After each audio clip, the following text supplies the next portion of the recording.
Welcome back to week 2 of the 2015 Spring Split. My name's Trevor Quickshot Henry, and by my side is the lovely Martin Deficio Lunga, as SK Gaming, who are currently at 3-0, are about to face off against the Unicorns of Love, who find themselves at a 2-1 record. Let's start by reminding everybody who is on the starting lineup for SK Gaming. It is, of course, Steady Freddy up in the top lane, FLICKR playing in the jungle, Fox and Forgiven is your AD carry and AP carry, as well as Enrated and Inner Flame to round out the team. SK, in my mind, is the only undefeated team thus far in the Spring Split who are really, really impressive. I want to start highlighting why I think that, and let's actually take a look at some of their stats and statistics. We've prepared a few of them that really shine out. First of all, they've got the highest team total KDA, as well as the lowest deaths across all teams in the Spring Split. They've got a massive GPM, 352. It's actually second, only behind Fnatic. Fnatic have had a couple extra stomps on their side. They've also killed more wards per minute, despite the fact that they haven't actually given up that many wards. It carries on. Forgiven is still the highest GPM in the EU LCS. It was around 450 with 0 deaths. And finally, FLICKR has got an incredibly high 90% kill participation. Deficio, he's been involved in 37 out of 41 of his team kills. I'm calling it now they're the best team in Europe at this point in time. You done? Yes, you may not talk. All right, great. I agree. SK Gaming look fantastic. Best team in Europe. I'm not sure. I want to see them play against Fnatic. I want to see them play against a team who can actually challenge them and be aggressive in the early to mid game. Unicorns of Love, who they're facing now, can do it. And we're going to see if they can actually pull it off. Yeah, I'm looking forward to seeing the battle in the top lane between Chachi and Freddy. They're both like, nah. Also looking at FLICKR taking on Kikis, Rek'Sai. Take a look at the roster there for the Unicorns of Love. To remind everybody as well, obviously Chachi top, Kikis jungle, Power of Evil, Vardags, Hylissang, and Sheepy as the supports. Yeah, and again, we talk about Kikis. Rek'Sai yesterday, 8-0 and 8, if I remember correctly. At least 8 kills for him. He was absolutely fantastic on it.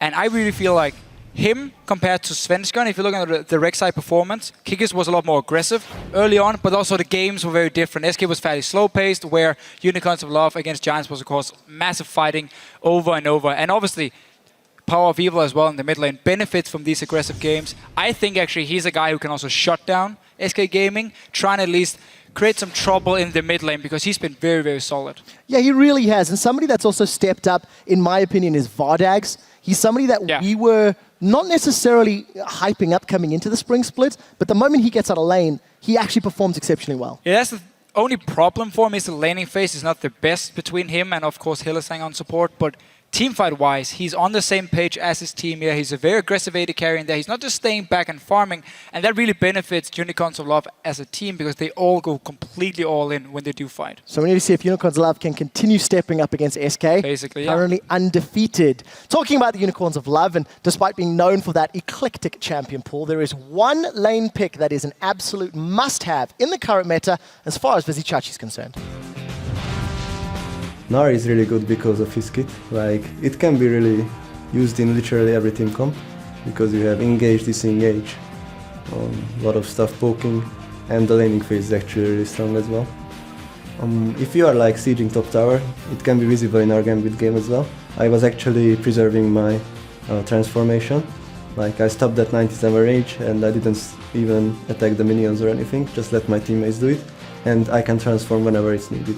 So it's actually manageable, but sometimes you just slip through the 100 and transform when you don't want to. So, well, it happens, but with practice it can be manageable. I personally consider Gnar the best top laner, so if there is the opportunity that he is open, we will most likely pick him up. I love hearing from pro players when they talk about these favorite picks. We just saw Wicked have a couple of good ultimates, a couple of bad ultimates, but right at the end of the game, it was his Gnar slam into the wall that ended up winning it. Exactly. I mean, you can do so many big plays on Gnar. Engaging as, like, if you're the main engager, it can be a bit hard for you. You're gonna need the flash, a thing Wicked didn't actually use in the last game, except for the very last team fight. But Vizichachi, when he's playing Gnar, so good in the laning phase, and so good again, and joining the team fights with his teleport every single time he has the chance, and he's been basically first picking, instant locking, not even waiting a second whenever it has been open for Unicorns of Love. Just looking again at the game yesterday against Giants. Yeah, Na is definitely up there as some of the highest priority picks, along with Rek'Sai. Both of these teams have actually used them in recent games to perform incredibly well. So let's see if they're going to get banned or first picked.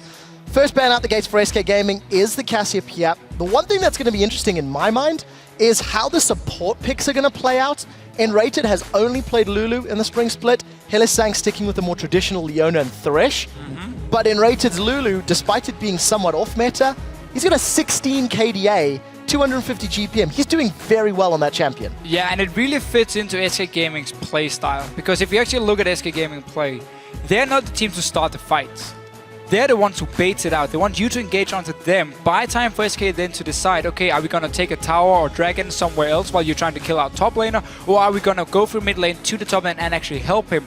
And that's why this Lulu pick from Enrated has really paid off, because you can disengage, you can keep someone alive and keep kiting around, keep buying time for your team. And that's what SK Gaming has been playing around in all 3 games. So big questions on the board. Is Narvin going to be taken? Is Rek'Sai going to be taken? You've got all these priority picks that are available. Let's run through the bans. They were quite odd. Definitely targeted. Hecarim, Cassiopeia, Irelia from SK. Zed, Lissandra, Azir. So a lot more carry-oriented from Unicorns. And that's a Rek'Sai lock-in for Svenskeren. Yeah, and the reason Unicorns didn't actually ban Rek'Sai with the last ban here was because they saw all the bans towards Vishichachi in the top lane, Irelia, of course, he can even play Hecarim. And by leaving Rek'Sai open, you force SK to either take it and then give you the Gnar and therefore basically nullify these top lane bans from them, or obviously give Kikis a Rek'Sai, which he went completely off on yesterday. Yeah, very, very smart pick to deny Kikis. I'm not entirely sure you want to be giving Chachi that Gnar. The one thing that interests me is the fact that Thresh is also picked, because it's not a champion we've associated with Enrated particularly often. That shows to me that Unicorns of Love actually want to try and counterpick more with at least the mid lane pick, maybe even the bottom lane matchup or the AD carry matchup. By taking that Thresh, you know SK doesn't play it, and yet you take it this early on. So simply just to see what SK is picking now, and then you pick around it. And I want to see if this Rek'Sai pays off as a first pick, because I feel it's very, very risky to do when Jarvan is open and Gnar is open, because that could be the lock-in for Unicorns of Love, and they don't have to take the jungler. And that's why they didn't in the first place, because Rek'Sai already had been locked in for SK. So I'm actually not too sure about first picking it. Yeah, we'll see how it works out for SK. As you've said, if Svenskeren can get rolling, it's obviously going to be worth it. This is the 3rd time we'll see Forgiven on Graves. 0 deaths across his 3 previous games.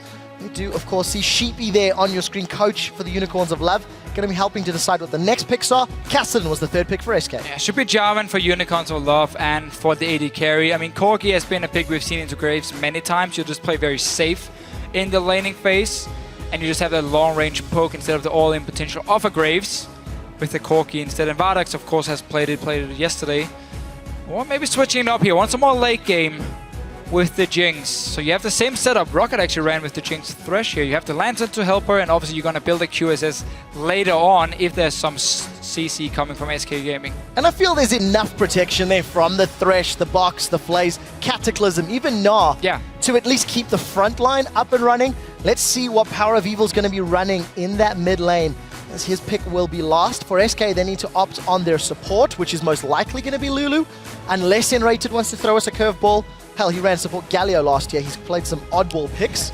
True. And let's see what SK decides to lock in. They have to get either a mid or top lane. Cassidy is somewhat flex. Oh, wow. We're not expecting that against Gnar. Let me just quickly throw this out.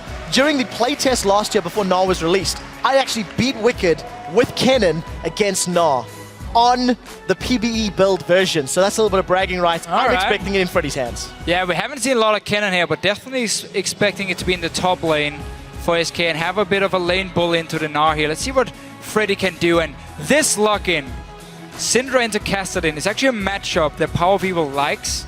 And I want to see if he at level 1 takes his W instead of his Q, because there's now lower damage on the Q after the changes here in 5.1. The W does more damage at rank 1, and you can use it, grab the minion, bait out the shield from the Kassadin, and then you throw it at him and you actually win the trade one-on-one there. So we're going to have to see if he wants to do it, but all in all for Unicorns of Love here, you have the Glarvan, the combo. Gnarvan, yeah, that works. Combo would work, not the win combo. And obviously you have now the late game scaling of the Jinx with the mid game power of a Syndra. So Unicorns have a bit of everything here. Yeah, despite the fact that Syndra's laning phase is weakened, it did not stop Power of Evil to get a 14 KDA when he ran it last week, I believe it was. You've still got a lot of squishy targets on the side of SK, so Syndra's ultimate is still going to be able to burst them down. I think the potential is very exciting for Unicorns of Love. Their composition is a little more standard to what we're seeing. Yeah. And it's up to SK to make use of this Blitzcrank Cannon combo. AoE, AoE, AoE, that's the story of their team comp as far as I can see. We're going to get once again see again the 1-3-1 from SK coming in. Kassadin in one lane, Kennen of course sitting in the one-on-one against 9, the other one. And then you have Enrated roaming around on the Blitzcrank here, trying to create the picks. So there are the team comps on your screens. It is of course SK Gaming taking on the Unicorns of Love. I'm particularly excited to see our first cannon of 2015 in the European Spring Split. It was one of my first mains as well. And we'll see how this performs. We know that Na does particularly well against bruisers and sometimes can struggle against some of the ranged harass of other top laners. Yeah. Let's see if Freddy can actually find that one-on-one lane. We are on the Rift for Game 4 here in Week 2. I see Freddy as well starting Doran's Blade here just so he has more lane pressure early on with his auto attacks. He will be going AP though, I would expect at least from his cannon. Later on just starting the Doran's Blade. Trying to shut down Visichachi. We could see Unicorns of Love go straight for lane swap and they are actually moving into the jungle of SK Gaming here. Lane swap on that cannon, he's easy to dive, deny him some farm if you can, and avoid that one-on-one matchup where he can be a bit of a bully. So we'll keep our eyes on how the lane's set up. Unicorns for the time being, gone for those deep wards, grouped up as 5. Somewhat standard starts really in this day and age. We do see that Graves Blitzcrank combo. If anybody gets hooked, i.e. a Jinx with little to no escapes, that is a lot of burst damage that can come down very quickly. Yeah, but if SK do fall behind, suddenly the Blitzcrank doesn't really have too many targets to aim for. Jarvan and Nar standing in the front line is not exactly who you want to pull in. And Vardax and Power of Evil with the long range will be staying very far back, making it hard for Enrated to make a play. So it's going to really rely on how SK Gaming can play the early game, and if Enrated can actually start roaming on Blitzcrank. Because the thing is, normally when you play Blitzcrank, it's a lot about getting deep wards down and like spotting where the enemy team is moving around so you can hook them from a blind spot and they have no time to react. But SK Gaming obviously doesn't play around that. I really like the fact you bring that up. Yesterday, Enrated had a great interview with me discussing their vision and said, well, if you don't have those deep wards, what benefit is it going to be? We do see that Power of Evil has started with his W, as anticipated, and let's see how he plays it out. We've seen Invade, though, onto the Gromp. Svenskeren is in trouble. Hillesang and Tashi, they force the flash. But that little trade we got to see in the mid lane is how Power of Evil will play with the W at rank 1. He takes the minion, and then he forces the Kassadin to fight a Q in his face, so that obviously the magic shield pops, but it only lasts for a second, and he just waits. Shield is gone. Then he throws the minion onto the Kassadin from Syndra here and actually wins out on the trade at level 1. But he will still be maxing his Q. Needs to get that fully stacked anyway for his passive. So we'll keep our eyes on that mid lane matchup. Power of Evil, one of the most prolific Syndra players here in Europe. And he's already demonstrated his abilities on the big stage. We do see the lane swap actually came down. It was Unicorns of Love that initiated it after getting the vision.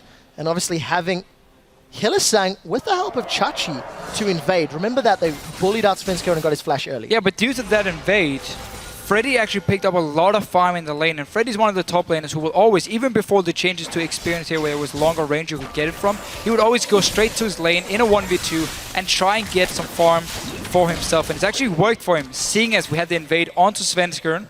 So 10 CS already level 2, close to level 3 for Freddy early on. So a decent start here for one of the energy-based champions that we don't see a whole lot. Takes a lot of poke from Vardax. A little more than he was anticipating. Still got that TP if he needs it. Put an early point in that lightning rush to get away from the poke. So let's see what Enrated can do. Trying to set himself up. There's no escape in PoE without his flash. Yeah, and same start for Enrated and SK Gaming in lane swaps. Graves, or Forgiven, will push the wave. He will try and take down the tower as fast as possible. Enrated will recall early on, get a pink ward, go straight to the mid lane and place it. so they have some more information around their mid lane, and then he goes back and he starts again pushing in the tower. They don't care about denying any farmer CS from Visichachi. They just care about taking the tower as early as possible, swap back to the top lane, and then Freddy can go down to the bottom lane instead and hold it, and then you have a tower advantage through the lane swap. So, it's very clear, Deficio, you've got a grasp on how SK Gaming plays these lane swaps. Let's see if Unicorns of Love understand the same, and whether or not they can play around it. First rocket grab from Enrated goes a little wide. We do see Svenskeren moving towards the bottom lane. Example of his vision. Let's see how he decides to play this out. Kikis is helping out bottom as well. Yeah, and with the long range here and the safety on a cannon, Freddy's just standing 1v2 and he's not getting denied anything up in this lane. And SK really like to have these good lane swapping top lanes. When they play a Gnar, they go and get a camp at level 1 for Freddy, so he gets instant level 2. And now though, taking a bit of damage. Oh, manages to get away from the Flame Chompers. Anton does get clicked by Vardag, so once Freddy is against the two opponents of the Unicorns of Love, he does get bullied out, but he's doing a good job nonetheless, keeping himself relevant. We did see on the bottom, Forgiven's pushed the wave up. Blitzcrank not going to be the greatest at taking an early tower, as SK traditionally like to do. Not as good as Lulu, that's for sure. And we need to see how quickly SK can secure the objective and then start moving around the map. Svenskeren already setting up some tunnels, and Kick is trying to deny them. Unicorns of Love should have seen enough from SK Gaming in the past week to know that Enrated always places a pink ward in the mid lane. Could actually gone in with the Syndra Jarvan combination, which of course is going to be stronger here early on than the Kassadin if you do have a small fight between the junglers and mid laners, and cleared that pink ward, denied that information and vision from SK Gaming, but they actually haven't. And just as we talk about it, Kikis walks straight in there and kills it. So got there eventually. Svenskeren gonna tunnel, gonna get the knock-up onto Vardax. Svenskeren, or rather, Freddy's gonna get the stun down. Vardax flashes away, gonna throw the zap out, but it's not enough. Freddy continues to auto-attack. That's a flash for first blood. In the mid lane, Fox is under trouble, down to below 100 HP. Kikis, he flashes over, does not get the lance, and that means Fox gets away. So, first blood to Freddy in the top lane. Hylissang caught napping, trying to set something up elsewhere on the map. Yeah, Vardax is pushing up all alone there, not respecting the fact that Rek'Sai can tunnel over pretty much all the walls on the map. And just a very easy first spot for Freddy on that cannon. Wow, people really still like Unicorns of Love. That is very, very impressive. This is one of the first times that a challenger team that's qualified for the LCS has actually gained the public, public popular opinion in this shorter time, beating out both Gambit and SK in terms of who they think will win. Of course, their comp is a little more standard as well. Keep that in mind. The question is based off of seeing a Kennen in the top lane and Enrated playing Blitzcrank. It's not a champion we see him on all too often. And SK have picked up first blood, so already going against what the voters said. Enrated, fortunately not having the best grabs. Hylissang, in reply, not having the best grabs. And Chachi and Forgiven just farming away.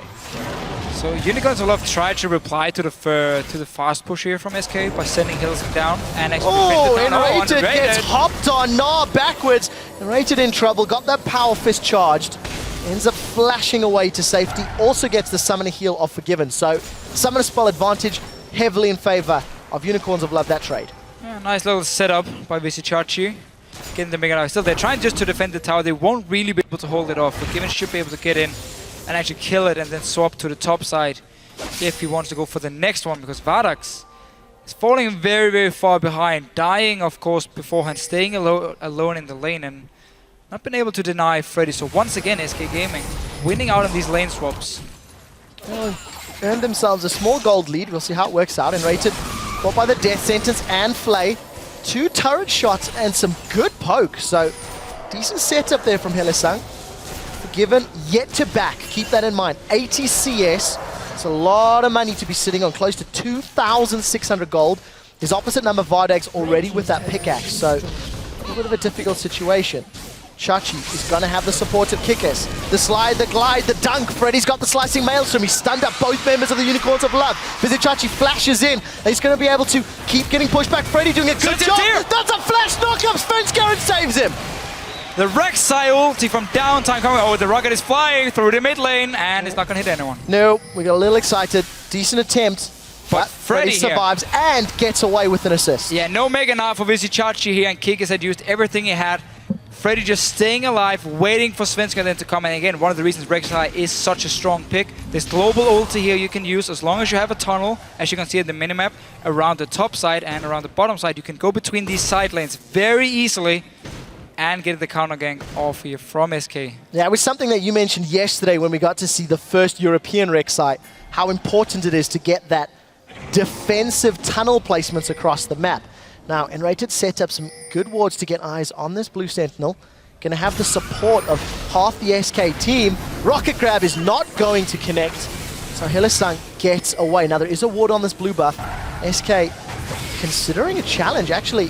Going to pink ward out Dragon. Now, this is a little risky, although there's no teleport for Chachi, so Unicorns of Love not looking like they're going to engage. Same kind of power play from SK where Freddy moves from the top lane once he went back to base, and then he moves straight to the Dragon. He saves the teleport for right now when he's going to teleport back to the lane because the wave has been built up by Visichachi.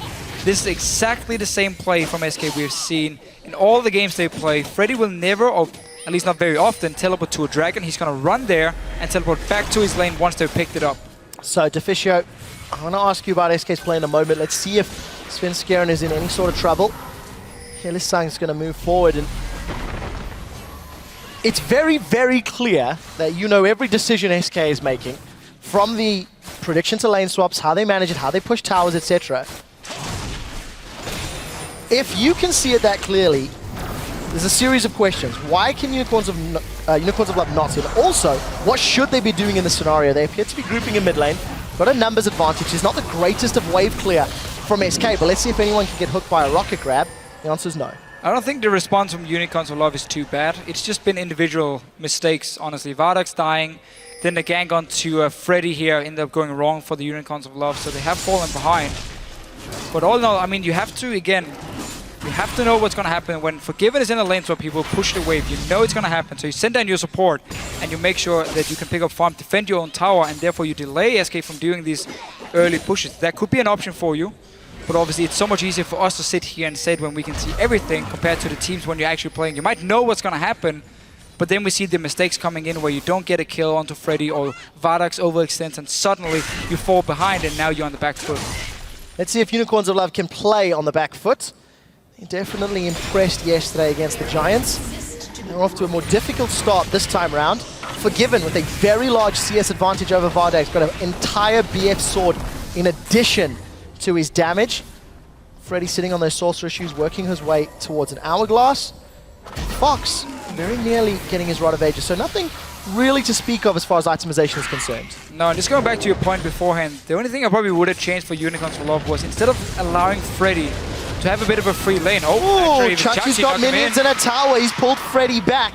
Slicing Maelstrom up though, and we'll see if this works out. Not only is Sven here, Enrated is trying to make this gank work even better. Footsteps, going to reveal the position of Chachi. He's got no flash available, nor does he have a Mega Gnar. Look at those steps, those little pings. Three members of Unicorns of Love. They've caught Svenskeren, they've dunked him, they've hooked him, they've pulled him backwards. That's a Death Sentence. It's going to land the kill onto Svenskeren before Rocket Grab replies onto the man who sentenced Sven to death. Hylissang and Sven go down 1 for 1. Yeah, now Unicorns of Love have to recall. Freddy is staying. You want to push down this tower here. But again, in that lane swap, Rocket honestly should have gone very aggressive on Freddy. Dived him in. He's playing a cannon. You know the Blitzcrank. Oh, Fox is not dead. No, he's not. Manages to get away from that Super Mega Death Rocket. However, decent attempt from Power of Evil and Vardax. Top tower goes down. SK Gaming extend the gold lead. 3,000 in the advantage. And talking about farm, Power of Evil has got a significant amount higher than Fox. That lane matchup you were talking about, how Power of Evil's super confident into it, definitely working out. It's the problem for him that the rest of the team hasn't been able to keep up with SK. Forgiven is far ahead, and the same goes for Freddy compared to the lane counterparts. And again, because if you don't dive the cannon in the lane swap, knowing that the Blitzcrank is going to be on the bottom side of the map because SK always fast push it, so he can't be there to assist him, but then you allow Freddy just to pick up all the farm. It happened yesterday as well. You have to dive Freddy, send up your jungler, have your support, have your AD carry, kill him in this lane swap, take the tower, trade to tower, top lane for the bottom lane one, and then you actually come out ahead, or even at least in the lane swap with SK Gaming. Fisher, I think you'd make a good coach. We'll see how much trouble these guys are in. Rated gets hooked up, Fox has taken some poke, and a bit of a comedy of errors as everything else goes way wide. Nobody caught out. Unicorns have got the numbers advantage. They've even pulled Chachi down from the top lane. They're going to secure their first tower of the game. Closing that gold gap ever so slightly. Still in favor of SK Gaming. SK, of course, also got that first dragon. Keep in mind, SK's dragon control over the course of their last 3 games has also been simply exquisite. They're getting dragons earlier and more frequently than any of the other European LCS teams. 2 of the games have actually gone, all 3 games actually have gone all the way to that 5th dragon. However, they didn't need it in 2 of their 3 previous wins. SK Gaming is so good at getting the right pick just before dragon or whatever objective is actually spawning, and then they go straight down and take it. And again, they use the minions here. Notice how Freddy in the top lane is pushing very aggressively right now because he knows he's going to be needed for this dragon. So he can actually start recalling once he pushes the wave, walk down to dragon, save his teleport if he wants to. Wow, did he just miss the blue buff? No, the blue buff moved. The blue buff dodged it. Okay. The blue buff dodged it. So Hilisan gets knocked up. Fox jumps in. Box goes down. Fox is stunned. He's caught by the death sentence. He's knocked up by Kikis. The slam dunk cataclysm throws Fox into the ground. Unicorns of Love grab another kill. They should secure their blue buff as well. It does go to Kikis. Dragon's still not alive here, so just trying to get their mid tower. Clear the minions at least, and everyone actually knows how people got the blue buff. These grabs here from Rated. Yeah, that's right. Kikis actually stole it from getting the kill onto Fox. So Freddy's continue to push after losing their mid laner.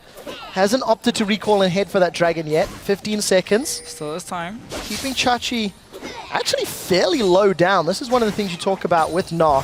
There's a few matchups that he struggles against somewhat, and a lot of them are those ranged poke, ranged harass type. There's the recall.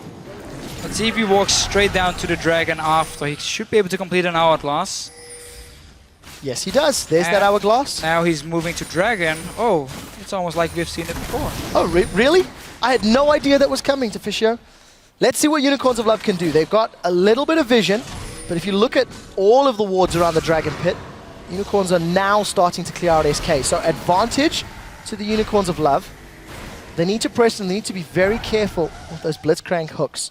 Look at Fox shoving up the bottom wave. There are minions in the top wave pushing against Unicorn's top tower, and Power of Evil has rushed to DFG, so if anyone's close enough, they're going to get burst down very, very hard. Chachi is adapting to it though. He knows now the lane is pushing for him because he just cleared a few of the minions, and he's actually walking down to the dragon himself, so he's not using the teleport this time around, and therefore doing the exact same thing Freddy did. So we're going to have a straight up 5 versus 5 here around this dragon. Let's see how quickly Chachi can charge up his Mega Nah. Svenskeren throwing out those Prey Seekers. Very, very long range on them. Look, Fox again, still in the bottom lane. SK are split up. I've never been a massive fan of these pincer movements. Let's see if SK can make it work. Kikis has gone in. Instant flash away from N-Rated. Unicorns of Love remain grouped up. Freddy's caught them. Slicing Maelstrom in the middle of the team. He's got the hourglass down. They've got Vardags. The damage is down. They follow up with Hilisan. The hop, the skip, the pounce. Chachi's jumped in. He's knocked up. He's down. SK Gaming trade 1 for 3 and have got control of the Dragon Pit. Absolutely fantastic flank here by SK Gaming. Straight onto Vardags. He dies instantly, even flashed into the wall here. And once he's gone, well, SK Gaming can just roll over Unicorns of Love here. That was a very, very nice setup, especially by Freddy. Flashing in, he had the hourglass completed, and tower as well for SK. So Dragon secured, tower secured. They continue to grow that gold lead even further. Freddy's even had the audacity to push the bottom wave to that inner turret. And I noticed during the fight, Power of Evil didn't even get to use his DFG. Convincing team fight win. There's a replay. So again, SK Gaming coming from 3 different angles onto Unicorns of Love here. Vardags first target, nothing he can do. Power of Evil forced out of the fight instantly as well. And now it's just cleanup time. I mean, Forgiven completely untouched the entire fight long. And SK Gaming, you take the right fight here again. Notice the wards around. It's all about Unicorns of Love here, but it doesn't matter. SK, they know exactly when to go in. They look for the right engage, they get it, take tower, take mid lane, and a big goal lead. And it's actually so easy to mess that engage up. Very, very often you see those sort of pincer 2-3 angle fights being initiated, and the team that is grouped up is able to focus a target down quickly enough. But Kennen, of course, with that hourglass, with that slicing Maelstrom, able to get away. Fox put a lot of poke down into Hilisan, and Rated holds on to his rocket grab. Doesn't need it this time round. SK with a very, very well-executed team fight. You see that Randians has been picked up for Svenskeren. A lot of defensive stats against everyone except PoE. Be a bit careful. And Freddy again, split pushing. Yeah, again, he's going to do this all game long. We said it in Champs League how Visichachi can duel him one-on-one. So Freddy's going to have all the control in their top lane. Now all about his team actually using it to ward the jungle and get a pick on Kikis. They catch Kikis, he instantly flashes away. Death Sentence connects with Enrated, but nobody from Unicorns wants to initiate in that one. We'll carry on talking about the split push because I think SK and Freddy, one of the only teams that is actually, continuing the split push. We're seeing the majority of other teams just favoring the heavy engage over and over and over. Let's see if Forgiven's going to get caught out. No! Oh. Baited! Forgiven knew about that. This cool as ice and just slides over the wall. Slides over the wall. Notice how Freddy also is keeping his stealth totem here, so he wants to have that ward at all time. When he's split pushing, it's going to be the only ward he's going to place in that jungle most likely, unless Enrated is there with him. But for now, same old SK Gaming, same style. They have the 2 dragons to 0. You have tower advantage. A lot of farm on Freddy, a lot of farm on Forgiven, like always. Falling behind the mid lane, but it's not really too big of a problem for SK. It really isn't, and you somewhat expect it. Syndra into Kassadin, even though Kassadin traditionally does well against AP mages. Power of Evil, one of the few Syndra players that can really bully the weaknesses of Kassadin. And that CS difference proves it. The thing is, Power of Evil hasn't been able to convert that laning advantage into a team fight advantage because Unicorns have just been collapsed on more frequently than they've been able to look for opportunities against SK. And keep in mind the Jinx as well need more time to scale up here before Unicorns will love. Really feel like Vardax can make a difference in the fight. So for now, it's all about Power of Evil and trying to start the fight with Kikis and Visichachi going in, locking down a target that Power of Evil can actually kill. Going for this top lane now. I don't think there's anything SK can do. No. They're arriving too late. Unicorns are going to get the tower before SK can respond. And look at Fox. He's miles and miles away. He's not going to stop the team fight. Freddy goes in, slicing Maelstrom's out. The Cataclysm actually ended up helping SK Gaming. Look at the background, the collateral damage. Multi-man knocker from Svenskeren. We do see Freddy's been taken out in the fight as Vardags is in full retreat. Here comes Forgiven all the way from Greece, looking for Vardags. Boomerang goes out from Chachi, not going to be enough. Svenskeren. Oh, here's Fox. Better late than never, he gets one. Chachi manages to avoid the rocket grab, but SK are not giving up. Fox is going to Rift Walk. Actually, he's going to flash forward for that one. Enrated, can you get the Power Fist? That's the question. Knock up the Dinosaur, and the Dinosaur is down. Another great team fight for SK. And that started as a 4v5 Unicorns, went on to Freddy, popped his ulti, popped out last again, bought enough time. They cast it in all the way from the bottom lane. Starts roaming before the fight starts. Joins in with his team, picks up a few more kills. And SK, let's just see it again. So they go on to Freddy actually. Actually going on to Svenskeren, then jumping Freddy. Pops his ulti, pop the Hourglass, and now gets buying time. Look at Kassadin in the mid lane. He's coming to the top lane. All this damage here from Freddy before, and Svenskeren comes in, obviously Forgiven on the Graves, and now it's just clean up time for SK. The amount of zone control that slicing Maelstrom from Freddy offered was really, really impressive. Unicorns of Love did not want to engage into that cannon ulti. And of course, the traditional Jarvan I'm helping. Also, even preventing them getting past that Hourglass. So, well thought out, this cannon pick working wonders for Freddy and SK. Finally, Chachi goes down after the extended chase. Cannon's always been really, really strong in these mid-game fights. When there's not enough magic resist on the side of the enemy team, your ulti is just ripping through them. So for now, it's really paying off for SK again. You have so much mid-game damage through the Graves, Rek'Sai and the Cannon, and for the late game, you have now a Kassadin coming in. So unless Unicorns of Love can actually hold off, waiting for Vardax to get to a late game point where he can become relevant, then they might be able to take a fight, but it's going to be so hard because the flanking potential of SK is insane, and you always have to respect the Blitzcrank as well. Well, if Unicorns of Love were taking notes from the Roccat game, maybe they can figure out how to dig deep. Push the game to late. Kikis looking for another engage. Nothing being presented at the moment. Once again, look at Fox. He's a day and a half hike away. It's always a 1-3-1 from SK. Make sure you get farming your soul laners at all time. Leave Forgiven in the mid lane. And then you just start reacting to what the enemy team is doing before they even realize you're actually moving up there and being ready to fight. They think they have an advantage, they don't, because you're already moving in as 5. Fox was 40 CS down from Power of Evil. That has dropped to around 20. SK have grouped up in the middle. The Unicorns are pushing top. Let's see who's going to get the advantage. 3 towers to 2 thus far. We see SK Gaming pushing the inner turret. Look at the top. Freddy's trying to hold off 5. He's been gnawed against the wall. 5 members of Unicorns of Love. They're pushing to the inhibitor turret. Fuzzy Chachi's recalling. 4 members of SK Gaming are pushing. Collateral damage used from Forgiven to clear the wave. Inhibitor's going to go down for SK. Is Chachi going to try to defend this? What are Unicorns doing? Unicorns are opting. They're indecisive. SK are sticking around. Look, Fox is starting to recall before finally SK back off. And this game is now blown wide open. Top inhibitor down for SK, mid inhibitor down for Unicorns of Love. Yeah, that was a good trade by Unicorns of Love. They got a kill, they got an inhibitor as well, despite being so far behind in gold. This Dragon, however, will go to SK. Third one for them, 0 for the Unicorns. Now we need to see who's going to play this map better. Yes, there is still a significant lead for SK. Ordering 6,000-7,000 gold, 3 dragons as well. But there are super minions pushing both teams. And seeing the way SK has pushed the side lanes and played that sort of 1-3-1 game, you have to feel strategically they're going to be more comfortable playing around super minions than the Unicorns of Love, who have not necessarily had that same level of map play. No, but we have to keep in mind, sitting in the mid lane is always a lot easier playing those super minions, because obviously you can just move to either the side lanes if you need to. So Freddy should be the guy going dealing with the super minions later on, as he has the teleport. And also we see Unicorns of Love here, knowing the top lane is going to push straight for the bottom side. SK moving down, all 5 guys. So, Slicing Maelstrom not available for a few more seconds. Freddy gets caught out, he's knocked up. Here comes the hop from Chachi. Cataclysm gets put out. We do see the Super Mega Death Rocket going out. It's not going to kill anyone yet. Unicorns of Love still looking for the fight. Kickus is in trouble. Here comes FLICKR and Queen's Wrath spinning around. Freddy's the first one down as Vardax continues to put the damage out. Zap goes wide. FLICKR's knocked against the wall. Unicorns of Love are clawing back the fight. 3 kills and a tower. SK cannot defend this inner turret either. No, and this time around here, SK didn't manage to get every single one down to the bottom lane before the fight really started here.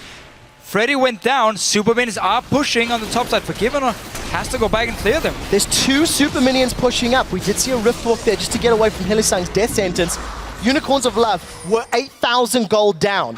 They stuck through that base race scenario, get an inhibitor, and now find themselves 3,500 gold down, closing that gold difference by 8. And very importantly, now pushing SK into the complete defensive. Yeah, very surprising. SK wanted to take that trade with the 2 inhibitors, despite them being so far ahead.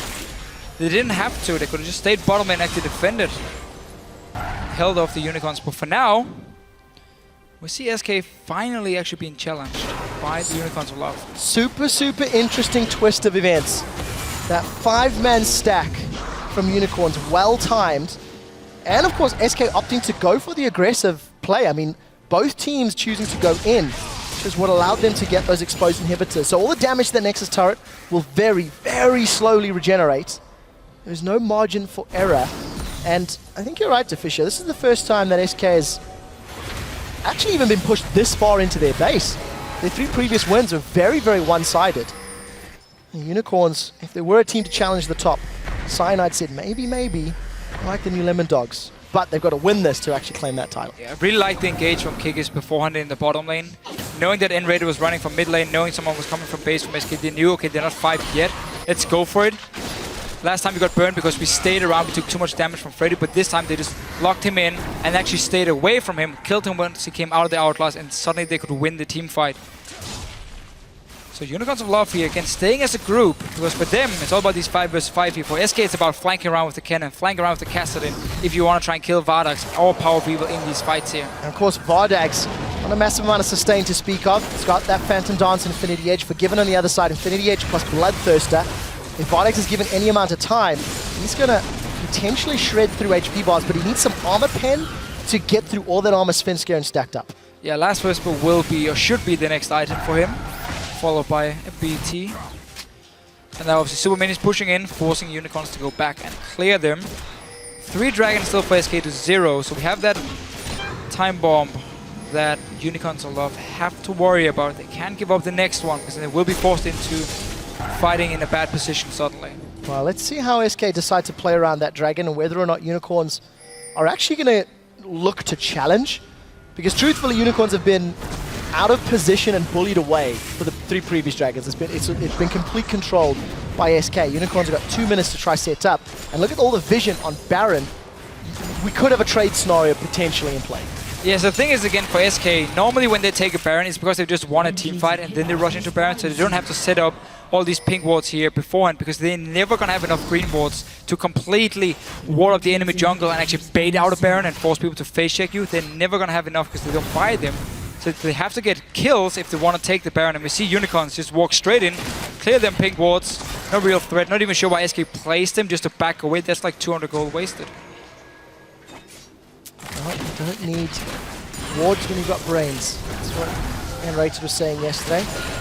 114 on that Blitzcrank. One magical hook can be the game changer at this time, especially with an exposed inhibitor. Dragon's up in a minute. No vision around Dragon for SK Gaming. Pretty deep wards for Unicorns of Love, actually. If you look at SK's red side jungle, let's see if Unicorns can make use of that information. Enrated, not going to try the Rocket Grab steal. It didn't work out last time. Not needed this time either. Power People will secure that. So, tense stuff as Dragon's getting closer to spawn. Yeah, and Forgiven again on Graves. He did the same yesterday, going for this build where he just want to do as much damage as possible on his spells. Buckshot, of course, and his ulti, where he's just going for heavy AD, and obviously you get some armor penetration now from the Ghost Blade, and it's all about these 6 seconds now where you got that extra attack speed from the Ghost Blade. That's what he needs to make real use of if he wants to be a big force in the fights, which he has been already. 0 deaths to his name across 4 games. A combined 38 KDA.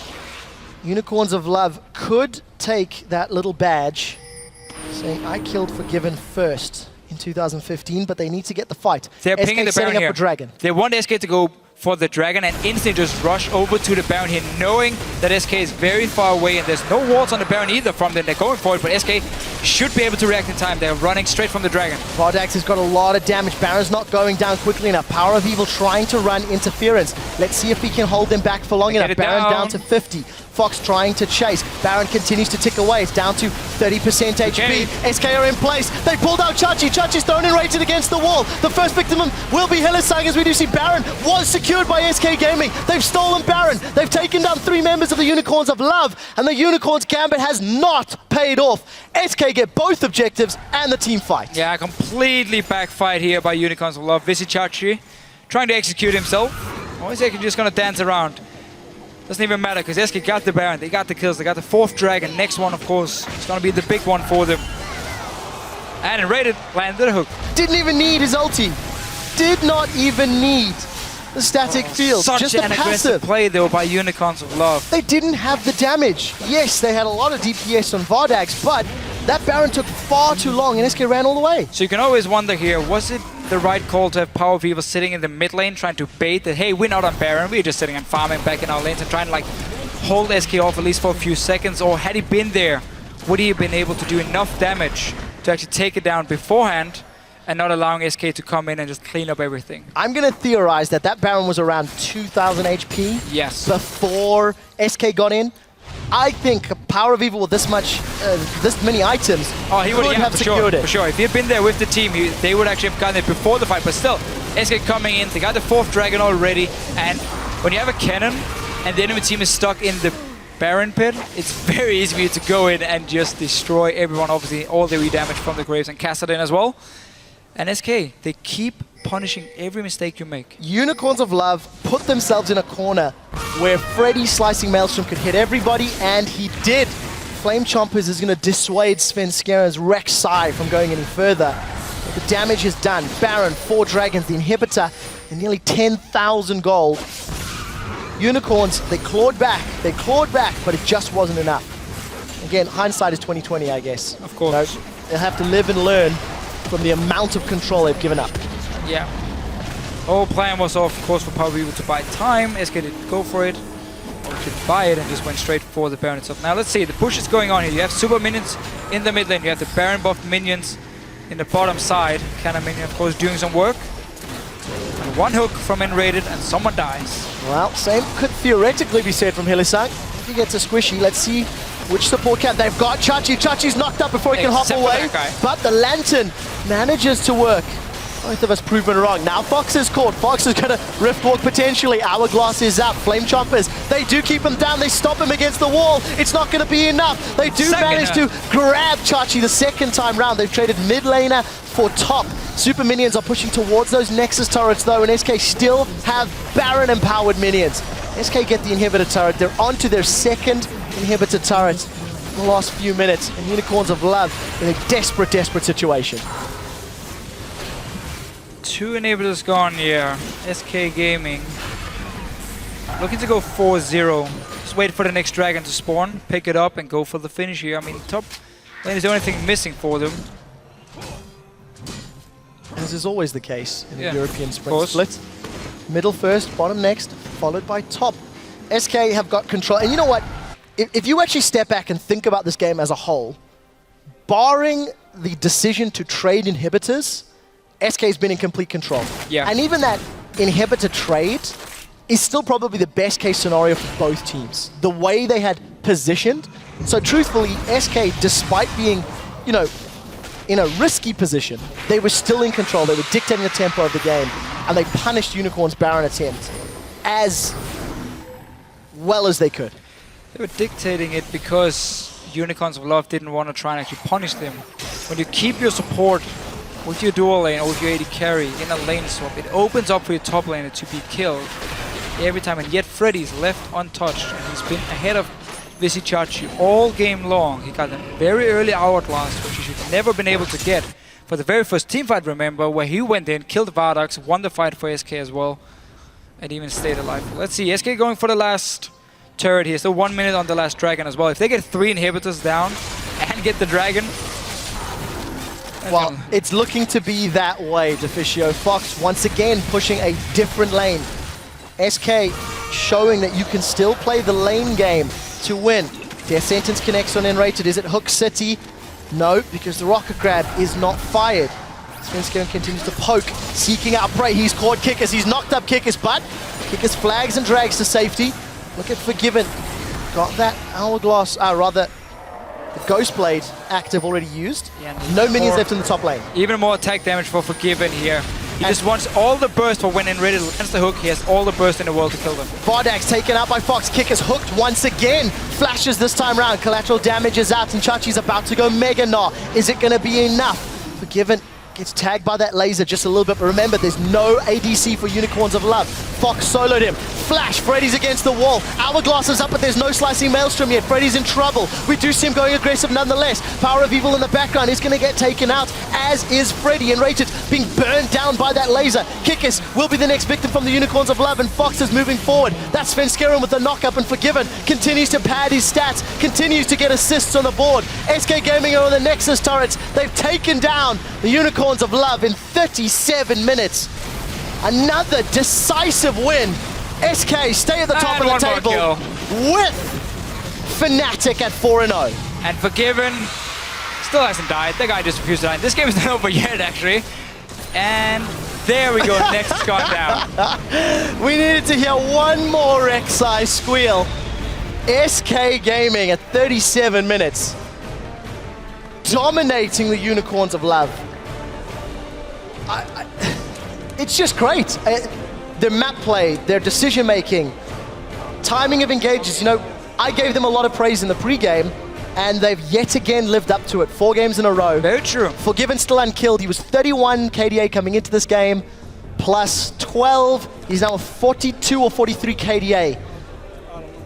When is this man going to die? Yeah, absolutely. Well, as long as teams don't really do anything to try and punish SK Gaming, he won't die, because they can keep doing this. They keep making the right calls, take the right team fights. Yes, okay, we talked about how trading inhibitors weren't really in favor of SK, but apart from that, I mean, everything else was just in their favor.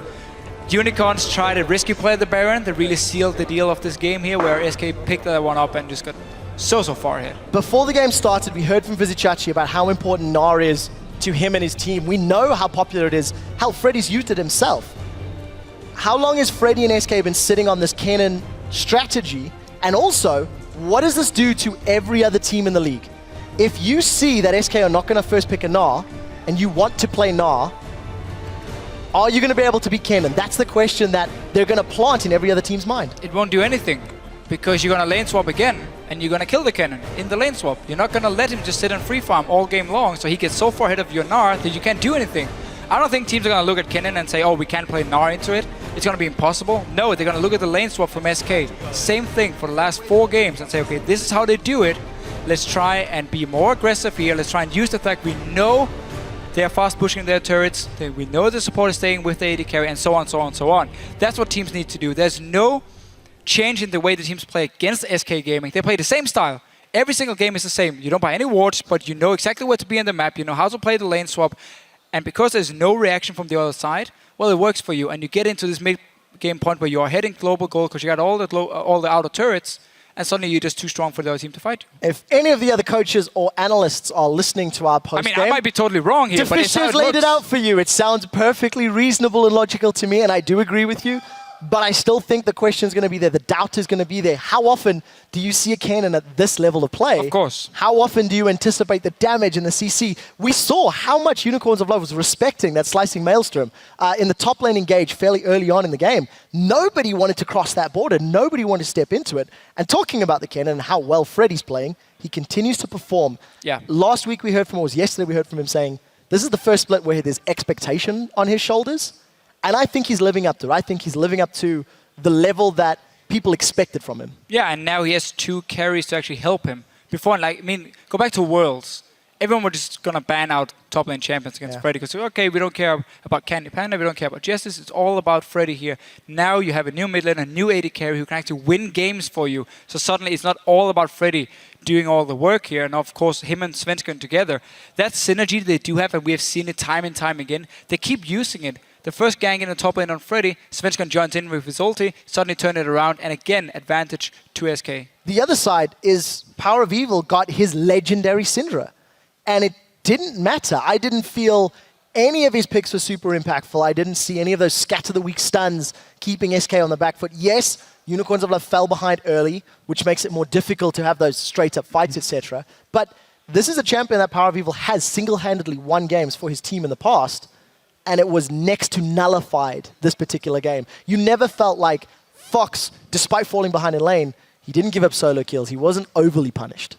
No, and again, that's just SK as a team getting so far ahead. They pick the team fights, and if you have a cannon flashing into your face as a Syndra, I mean, what are you going to do? He's going to outlast anyway. You can't kill him, and suddenly you're out of the fight. So Power of Evil did what he could in the mid lane. He actually ended up like 3-2. So 3-2 and 4, not the worst score, no, definitely not. That's the thing. We can't really blame him. It's more as a team you fall behind. Again, the global goal is always in favor of SK because they get so many towers killed every single time. And again, they get the items faster because they don't buy any stupid useless wards. Yep. Quote from Enrated. That's it. If they can buy items and power. We did see them using a little bit more deep vision to try get the most out of that Blitzcrank. But I think in this particular game, it was a lot more about Freddy. Freddy's zoning and Freddy's cannon was very, very impactful in winning those team fights for them. So you've heard what we've had to say. Let's see what Shox and Cyanide have to say about the game as we throw it over to them. Thank you very much, Quickshot. I'm here at SK Gaming's Forgiven, who still has not died once in 4 games this split. Forgiven the Immortal. Congratulations, another victory and great play by you guys. Thank you. Talk us through the picks and bans, getting that Rek'Sai for yourself, but giving up the Gnar-Jarvan combo, which is has proven to have been lethal in the past. Yeah, I think you all tried, because we were on the purple side, to leave as many picks as possible, because we take like 2 picks per rotation. And they actually didn't succeed that much because we prepared about this sort of plan from UOL, and we knew that if they want to have chance of winning, they will prepare something like this, and they wouldn't base the game inside the game. Like they will just go for a win outside of it, like by picks and bans. And like we got Rek'Sai, who is like the most OP jungler, I think, even after the nerfs. And in general, we have just too many good players individually that they can make every pick work. So you banned out a lot of top laners and you let them have the Gnar. Then you pick Kennen. Was that like some sort of plan that Kennen's really good against Gnar, or? It's just that they have like 2 static picks actually. They had Syndra and the Jinx, and in general, except like if you think the team fight, how it will going to develop, like Gnar and Sarval will just jump on me, or they will just try to create a team fight via they can just pull out a combo for 5-man stun or whatever. But they were actually like 3 versus 3, and our 3 were better than theirs. And like Freddy will just go in, pop an ultimate with a flash, and whip. That's it. You guys are winning all the lane swaps so far. And were you surprised to see them lane swap, even when you had like a Blitz, which is like not the strongest pick, 2v2? No, I mean, UOL, we played like, I think 28, 29 scrims, maybe less. We lost every single bot lane, so we were actually expecting that. Oh, okay. You were mentioning the team fight and how you would match up versus each other. So let's actually get a replay up on the screen for one of the beautiful team fights. Actually, a beautiful flank by Freddy when you guys, when Unicorns of Love are in the river. Let's roll the clip and Forgiven talk us through what happens there if you see Freddy coming in. Yeah, I mean, we see Jinx misposition really hard, and like Freddy calls that he will engage. I will just prep my ultimate, and everyone else will just go to either Syndra or whatever the priority target is. And like with Syndra and Jinx out of the fight, it's pretty much easy, like just clean up, you know, nothing else. Yeah. So you guys are getting all the Drakes almost so far. Do you think the meta is a lot about getting the Drakes? Like you put a lot of focus into that? Well, it's just Baron Dragon. If we can't take towers, we have to take something. We can't just farm everywhere. Yeah. So if people just unworried and they don't like care about Dragon, we will just take 4 Dragons before 28 minutes, and then we'll just contest the first and we will die. Yeah, seems like a lot of teams don't seem to care about the Dragons because you're getting them all. Interesting that you mentioned the farming. It was kind of like Forgiven's farm simulator there for the most of the game in the beginning. Is that like a conscious choice that you know that you're not going to be needed anywhere else before any team fight occurs? I just try to farm everything before any single team fight happens, so I can provide my team the most ridiculous advantage I can provide by myself.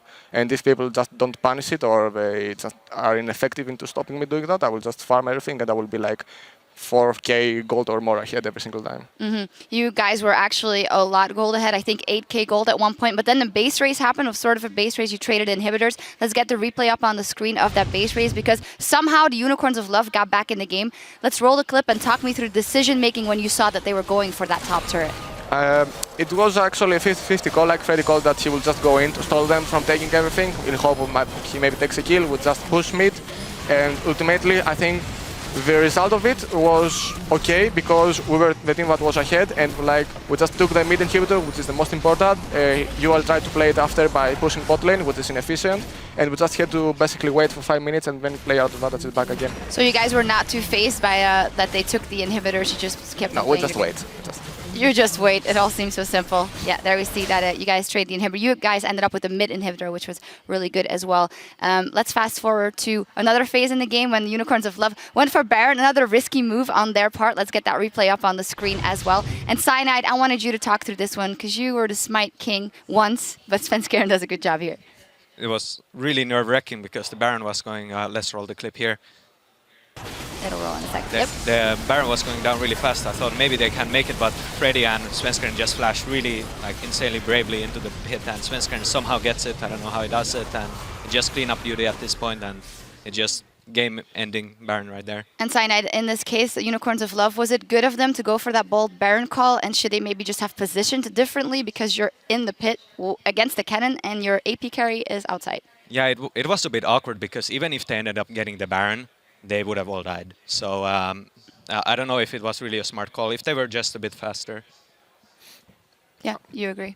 I thought you wanted to say something there that you... No, I just think that UOL have really high potential. I mean, I see like their mid laner, the top laner are one of the best players in general of the league, and I think if they can improve as a team and not focus on individual targets or in general individual improvement, they can have a great future upon them.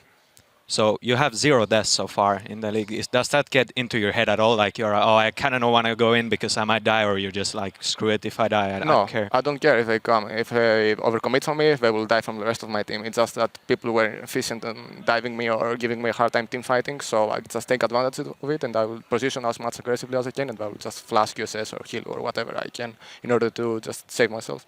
Why did you decide to build the attack speed pretty late in the game? You went for the Bloodthirster and the Infinity Edge first before you went for the Average Blade and then eventually Static Shiv? I mean, if I go against a squishy target and people in early game don't build that much of an armor, let's say I go 1 versus 1 against Jinx on Sidra, okay? I will flash a stun and well, I will just critical QR and he's dead. Well, I wish I had that much clear decision making in game. Final question, Iterated in an interview said that you were the best AD carry he ever played with. That's saying a lot, knowing that he played with the likes of Reckless. Do you feel right now that you have the most skill in all the bottom lanes? By far. By far. All right. Thank you very much. Very sure and very confident talking to Forgiven here. It's time for us to take a short break, but we'll be back shortly for our final match of the day between Meet Your Makers and the Copenhagen Wolves. Don't you go anywhere. Okay, team, I have a very serious question. Are we gonna win? We're gonna win, boy! Vizicachi flashes in. He's gonna be able to keep getting pushed back. Freddy doing a good job. That's a flash knockup. Svenskeren saves him. Slicing Maelstrom in the middle of the team. He's got the Hourglass down. They've got Vardags. The damage is down. They follow up with Hillesang. SK are in place. They pulled out Chachi. Chachi's thrown and rated against the wall. The first victim will be Hillesang, as we do see Baron was secured by SK Gaming. Hourglass is up, but there's no slicing Maelstrom yet. Freddy's in trouble. We do see him going aggressive nonetheless. Power of Evil in the background is going to get taken out. They've taken down the Unicorns of Love. Another decisive win